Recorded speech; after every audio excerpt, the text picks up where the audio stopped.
I'm remembering back to when I was about 8 years old. It was a Saturday morning, and I was going shopping with my father to buy a gift for my mother. My dad dressed up in a suit and a tie, his work clothes. I asked him, "Why are you wearing your work clothes on the weekend?" And he said, "I'm buying a special gift for your mother today, and I have to write a big check." Writing a big check is easier when you dress like you have the money. So, has anyone written a check lately? In the olden days, we used to pay for everything with paper, cash, and checks. I did some research. Credit cards were introduced in Canada in 1968 with a $300 limit.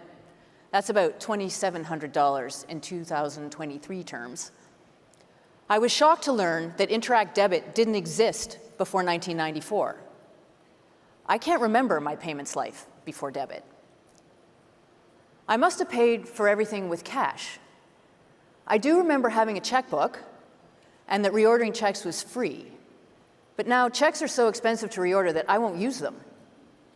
How many payments do you make in a day? I've made 2 payments today already. I took public transit and tapped my Presto card, and I bought a coffee with Apple Pay. The Presto prepaid transit card has been around for 10 years. Changing consumer behavior takes time, and the TTC officially ended token sales in March of this year. Later on in 2023, I'll be able to tap any of my payment cards to get on public transit. And those 2 things feel like important milestones to me from a payments perspective. Apple Pay went mainstream in Canada in 2016 with support from the 5 largest banks. Now, with a contactless limit of $250, consumers can use Apple Pay for a lot. Well, almost anything, actually. So my message for today is that payments are evolving faster than ever before. Payments are increasingly frictionless. We tap the card, we wave the phone, and we can autofill our payment details on a website with a single click of a mouse. Consumers can shop online anytime, for anything, in just about any currency. Is there anything we can't find and pay for online? The internet, coupled with digital payments, have increased reach for online merchants, and now the world is our outlet mall, without the parking hassle. A payment is increasingly that invisible thing that happens at the end of a magical experience. A magical experience like curbside grocery pickup, like Uber, like an Amazon Prime delivery. Making a payment used to be a thing, but we don't often think about the payment anymore because we don't need to. These are a few examples of how my payments experiences have changed in my lifetime. Very different experiences from those of my parents. And when I think about my children, they have never known a life without debit, P2P payments, Amazon Prime, Uber Split. They have never, and may never, write a check. I'll say this again. Payments are evolving faster than ever before. Let me tell you why I believe this. A big reason is ISO 20022. This messaging standard allows information about a payment to travel with a payment, what we call data-rich payments. For businesses of all sizes, data-rich payments can support the automation of payment processing and the reduction or even elimination of exceptions. This will increase efficiency and reduce cost. For consumers, I anticipate the introduction of new and enhanced end-user experiences, products, and services. Imagine knowing everything about your transaction.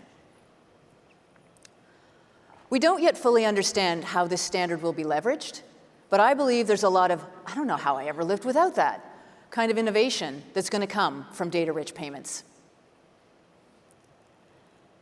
They say that data is the new gold.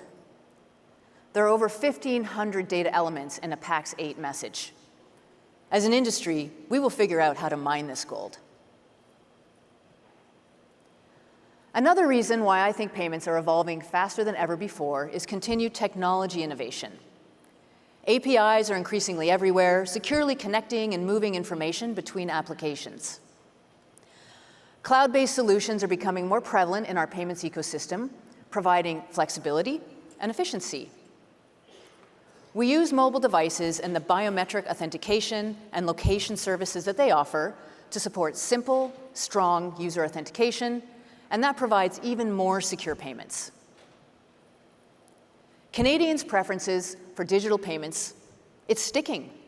Canadians love digital payments. Credit, debit, prepaid, in-app, online, contactless, e-commerce, P2P. This is because Canadians have confidence in digital payments, and we are receptive to new payments experiences. I think that bodes very well for payments innovation in Canada. Payments are also evolving faster than ever before at a payment system level.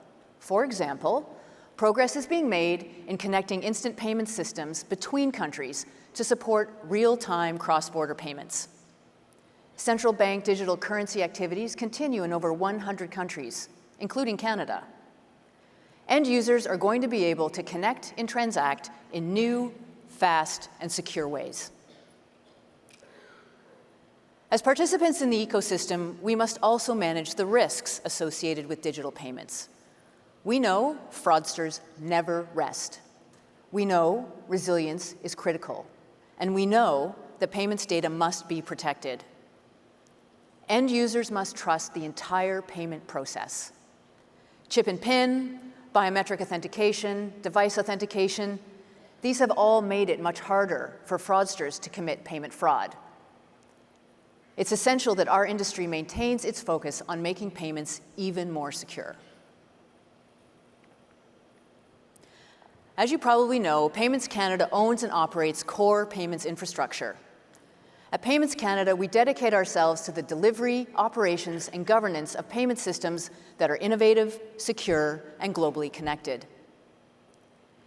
In 2022, Payments Canada's systems cleared and settled more than $450 billion of payments every business day. That's billion with a B. Our vision is a Canadian payments ecosystem that is resilient, inclusive, and enables fair competition as the foundation of Canada's economy. Every one of us is here today because we believe payments matter. Payments matter because they are essential for the functioning of our economy. Payments enable Canadians to exchange goods and services and to conduct business transactions that keep our economy moving. At Payments Canada, we seek the best outcomes for Canada, the Canadian financial system, and our members, because payments matter. I'd like to recognize Payments Canada's members, the ecosystem that supports us, and the people of Payments Canada. I look forward to working closely with all of you to make payments easier, smarter, and safer for all Canadians. Payments Canada convenes the industry, and we are honored to organize and host the Summit. This conference has grown to be Canada's most attended payments and technology conference, and we are very happy to be back in person this year. So let's get this conference started. We have an exciting 2.5 days of amazing content lined up for you. Our speakers and our sponsors, they're the most diverse we've ever seen at the Summit, which really demonstrates the growth and depth of the Canadian payments ecosystem. There are about 1,800 registrants at the Summit this year, and it is my pleasure to welcome all of you who are here in person and virtually. The Summit is your opportunity to learn more about how payments are evolving faster than ever before, to meet the people who are making that happen, to discuss what's coming next in payments and how that will impact us, our organizations, and Canada. Over the next few days, we will discuss, debate, and seek to understand what our future could look like. Our virtual audience can do the same through our live stream offerings. Again, it is my pleasure to welcome you to the Summit, and thank you so much for coming.